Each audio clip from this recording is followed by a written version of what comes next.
شەوێکی یەکلاکەرەوە لە بەردەم پارتی دیموکراتی کوردستان. بۆچی نەتەوە یەکگرتووەکان و ئەمریکا و ئەوروپا سوورن لەسەر هەڵبژاردن و دژی بایکۆتی پارتین؟ ئەم کاتەتان باش، مانشێتی ستاندەرتان پێشکەش دەکەین. ئامادەکاریەکانی کۆمیسیۆنی باڵای سەربەخۆی هەڵبژاردنەکانی عێراق بۆ هەڵبژاردننی پەرلەمانی کوردستان بەردەوامە. پارتیش هێشتا ئامادەنیا بچێتە ژێرباری هەڵبژاردن. لا چەند ڕۆژی ڕابردوودا یۆنامی باڵۆزخانەی ئەمریکا لایەنە عێراقی و نێودەوڵەتیەکان هۆشداری کۆتاییان بە پارتی داوە کە ئەگەر نێتە ژێربار ئەوە هەڵبژاردن با بێ بەشداری ئەوان بەڕێوە دەچێت. ئەمڕۆ یەکشەممە دوای نوادە بوو بۆ پێشکەشکردنی لیستی کاندیدەکان. جگەل لە پارتی لایەنەکانی دیکە پەیوەندیان با کۆمیسیۆنەوە کردووە بۆ پێشکەشکردنی لیستی کاندیدەکانیان. بەشێکیشان پێشتر لیستی کاندیدەکانیان ناردووە.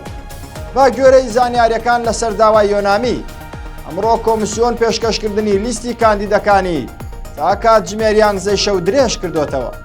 ئەگەر تاو کات پارتی نەرمی بنوێنێت بڕیارە 3 ڕۆژی تر کاتی پێشکەشکردنی لیستی کاندیدەکان درێژ بکرێتەوە. ئەگەریشەر لەسەر هەڵوەستی خۆی بەردەوام بێت وعدەکەی درێژ ناکرێتەوە. پارتی چەند پاساوێکی بالایەنە پەیوەندیدارەکان وتووە کە بەهۆیەوە بایکۆتیان ڕاگەیاندوو. لەوانە پێیان وایە دەستوەردان دەکرێت لە ئەنجامەکان و هەروەها بابەتی دەستکاری یاسای هەڵبژاردن لەلایەن دادگای فیدراڵی و نێشتنی کورسی کۆتاکان.